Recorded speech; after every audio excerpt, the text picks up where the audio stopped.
Oke, Assalamualaikum warahmatullahi wabarakatuh. Perkenalkan, nama saya Unsa Pulu. Di sini saya sebagai moderator. Kami dari kelompok 1 ingin memaparkan atau mempresentasikan hasil materi yang kami rangkum tentang sejarah komputer. Untuk mempersingkat waktu, langsung saja saya persilakan kepada pemateri pertama. Para pemateri pertama, saya persilakan. Baik, terima kasih kepada moderator. Di sini perkenalkan, nama saya Siti Julia ini. Saya akan membacakan materi yang pertama, yaitu proses penemuan dan perkembangan komputer. Oke, langsung saja. Sejarah komputer berawal dari 5.000 tahun yang lalu ketika ditemukannya alat hitung pertama. Alat ini disebut dengan abacus atau sempoa. Alat hitung ini ditemukan pertama kali dalam sejarah Babilonia kuno, namun ada juga yang memperkirakan dari negeri Cina atau berasal dari negara Mesir. Berbentuk belahan papan di atasnya ditaburi pasir sehingga orang bisa menulis atau menghitung. Oleh karena itu, maka alat ini disebut dengan abacus. Asal kata dari bahasa Yunani, abacus artinya menghapus. Oleh bangsa Cina, mengembangkan abacus ini menjadi 2 bagian. Pada terali atas dimasukkan 2 bijian dan 5 bijian pada terali bawah. Bentuk inilah yang populer hingga saat ini untuk melakukan perhitungan aritmatika. Selain itu, sumber yang mengatakan bahwa sejarah komputer itu bermula sejak ditemukannya alat mekanik dan elektronik untuk proses olah data telah dilakukan seiring ditemukannya alat-alat mekanika dan elektronika atau mechanical and electronic. Untuk pemateri pertama, mohon diperlihatkan wajahnya.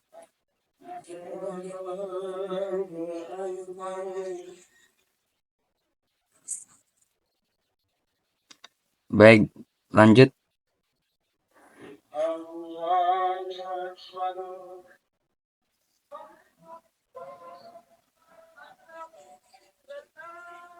Baik, saya lanjutkan materi saya tadi. Selain itu, sumber yang mengatakan bahwa sejarah komputer itu bermula sejak ditemukannya alat mekanik dan elektronik untuk proses olah data telah dilakukan seiring ditemukannya alat-alat mekanika dan elektronika atau mechanical and electronic untuk membantu dalam perhitungan yang cepat. Dari awal dimulainya sejarah perkembangan komputer hingga pengembangan perangkat modern seperti yang kita temui saat ini adalah suatu evolusi dari penemuan alat mekanik dan elektronik. Mekanik diawali oleh penemuan Blaise Pascal pada tahun 1623 sampai 1662. Pada tahun 1642, yang pada waktu itu Blaise Pascal baru saja memasuki remaja di usia 18 tahun, yang ia sebut sebagai kalkulator roda numerik atau numerical well calculator, untuk membantu ayahnya dalam melakukan penghitungan pajak. Kotak kuningan ini yang disebut dengan Pascaline mempergunakan roda putar dari jari jit sebanyak 8 buah digunakan untuk menjumlahkan bilangan hingga 8 digit. Alat ini merupakan alat perhitungan bilangan berbasis 10. Kelemahannya jika perhitungan sudah melebihi 10 digit angka. Dalam toko-toko sejarah perkembangan komputer menyebut Blaise Pascal adalah orang yang berjasa karena menemukan ide pertama untuk komputer digital. Pada tahun 1694, seorang saintis matematika dan filosof Jerman, Gottfried Wilhelm von Leibniz, pada tahun 1646 sampai 1716 menyempurnakan Pascaline dengan membuat mesin yang mampu melakukan operasi perkalian. Sama seperti pendahulunya, alat ini tetap bekerja menggunakan roda-roda gerigi. Dengan mempelajari mahakarya Pascal, Leibniz mampu menyempurnakan alatnya. Pada tahun 1812, Charles Babbage, kelahiran 26 Desember 1792, seorang profesor dari Universitas Cambridge, Inggris. Ia merupakan seorang matematikawan dari Inggris yang pertama kali mengemukakan gagasan tentang komputer yang dapat diprogram. Ia juga telah mengakselerasi kemajuan komputer dari abad ke-16 seakan-akan jalan di tempat. Ia memajukan piranti ini di bidang hardware dengan menemukan sebuah difference engine yang memungkinkan perhitungan tabel matematika. Menurut catatan sejarah komputer, Babbage menemukan ide mengenai analytic engine pada tahun 1824. Ketika bermaksud mengembangkan difference engine-nya, orang-orang yang pesimis menyebut penemuannya dengan nama Babbage's Folly atau kebodohan Babbage. Babbage bekerja dengan mesin penganalisisnya hingga meninggal. Charles Babbage memperhatikan keserasian alam antara mesin, mekanik, dan matematika, yaitu mesin mekanik sangat cocok dalam melakukan tugas yang sama dan berulang kali tanpa kesalahan, sedangkan matematika memerlukan repetisi sederhana dari suatu langkah-langkah tertentu. Mesin tersebut dinamakan mesin diferensial dengan memakai daya tenaga uap. Mesin tersebut dapat menyimpan program dan dapat melakukan kalkulasi serta mencetak hasilnya secara otomatis. Penemuan Babbage dan pemikiran-pemikirannya yang terperinci dari hasil penelitiannya menggambarkan karakteristik komputer elektronik modern. Penemuan Babbage ini merupakan tonggak sejarah komputer modern. Baik, terima kasih. Saya kembalikan kepada moderator. Baik, terima kasih kepada pemateri pertama. Selanjutnya saya persilakan kepada pemateri kedua untuk memaparkan materi selanjutnya. Saya persilakan. Oke, baik. Terima kasih kepada moderator. Langsung saja, Charles Babbage menyelesaikan prinsip-prinsip pemakaian umum komputer digital seabad penuh sebelum perkembangan besar-besaran mesin hitung elektronik terjadi. Mesin yang dirancangnya yang diberi nama mesin analitis pada pokoknya mampu melaksanakan apa saja yang bisa dilakukan kalkulator modern, meski tidak sama cepatnya karena mesin analisis bukanlah dirancang untuk bertenaga listrik. Sayangnya, berhubung teknologi abad ke-19 belum cukup maju, Babbage tidak sanggup merampungkan konstruksi mesin analisis itu. Selain memang tidak memerlukan waktu dan biaya besar. Sesudah matinya, gagasannya yang begitu cemerlang nyaris dilupakan orang. Meskipun demikian, alat tersebut menggambarkan elemen dasar dari sebuah komputer modern dan juga mengungkapkan sebuah konsep penting.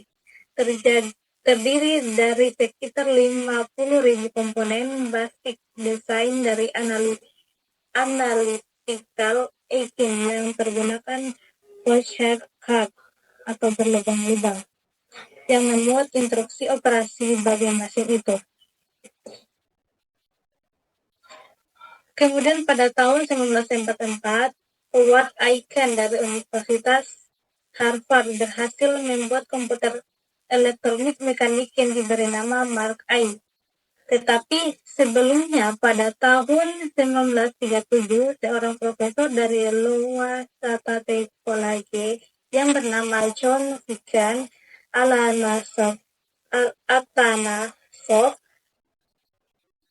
mengembangkan sebuah prototipe komputer elektronik dengan dibantu seorang asistennya yang bernama Clifford Berry.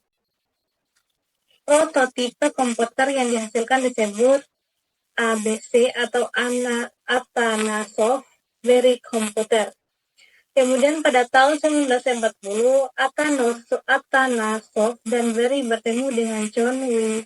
Mulcahy dari Morse School of Electrical Engineering, University of Pennsylvania. Pada tahun 1945, komputer yang sepenuhnya elektronik berhasil dibuat di Morse School of Electrical Engineering oleh John W. Mulcahy bersama-sama dengan J. Presper Eckert Jr. dan diberi nama ENIAC atau Electronic Numerical Integrator and Calculator. ENIAC dianggap komputer elektronik yang pertama di dunia. Ini beratnya sekitar 30 ton dan menempati ruangan seluas kira-kira 180 meter persegi. ENIAC dapat melakukan 300 operasi perkalian per detik, sangat lambat dibandingkan dengan komputer yang pada yang ada pada waktu ini, tetapi sudah sangat cepat untuk masa itu. Komputer Eniac dibangun atas biaya dari Departemen Pertahanan Amerika Serikat dan dipergunakan pada awal mulanya untuk membantu Departemen Pertahanan Amerika menghitung lintasan tembakan peluru meriam pada masa Perang Dunia II dan digunakan sampai pada tahun 1955.